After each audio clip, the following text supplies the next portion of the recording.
Iran और Israel के बीच जंग खत्म हो चुकी है, लेकिन तनाव अब भी बना हुआ है।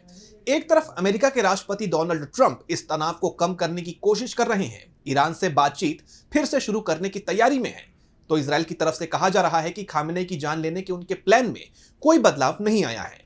तो ईरान की तरफ से साफ कह दिया गया है कि अमेरिका हो या इजराइल, जो भी ईरान की तरफ देखेगा उसे सबक सिखाया जाएगा। खामेनेई ने एक बार फिर से इजराइल और अमेरिका पर तीखा हमला बोला है। देखिए ये रिपोर्ट। ईरान और इजराइल के बीच 12 दिन की जंग में सीजफायर के बाद अब अमेरिका की तरफ से ईरान के साथ बातचीत की कोशिश तेज हो गई है। अमेरिकी मीडिया हाउस CNN की तरफ से दावा किया गया है कि ट्रंप सरकार ईरान को नागरिक परमाणु कार्यक्रम बनाने के लिए $30 बिलियन तक की मदद करने के साथ उस पर लगे आर्थिक प्रतिबंध हटाने तक की रणनीति पर विचार कर रही है।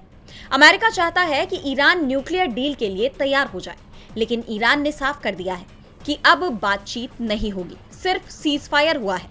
इस बीच इजराइल ने दावा किया है कि उसके एजेंट्स अभी भी ईरान में हैं और खामेनेई को मारने के प्लान पर कायम है, और इसी के चलते खामेनेई अभी भी गुप्त स्थान पर है। लेकिन उन्होंने साफ कर दिया है कि वो इजराइल और अमेरिका के आगे नहीं झुकेंगे। उन्होंने इजराइल पर तीखा तंज कसते हुए कहा कि इजराइल को पता होना चाहिए कि इस्लामिक रिपब्लिक ऑफ ईरान पर किसी भी प्रकार का हमला उसे बहुत महंगा पड़ेगा।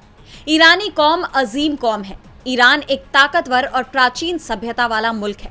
हमारी कल्चरल और सिविलाइजेशनल पूंजी अमेरिका और उस जैसे मुल्कों से सैकड़ों गुना ज्यादा है। कोई ये उम्मीद रखे कि ईरान किसी दूसरे मुल्क के आगे सर झुकाएगा तो ये ऐसी बेहुदा बात है जिस पर अक्लमंद लोग हंसेंगे। ईरान के 9 करोड़ अवाम ने एकजुटता के साथ डटकर आर्म्ड फोर्सेस के अमल की हिमायत की और इस मामले में उन्होंने अपनी अला ज़र्फी और नुमाया व्यक्तित्व का प्रदर्शन किया।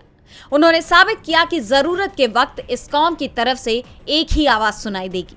DB लाइव की रिपोर्ट।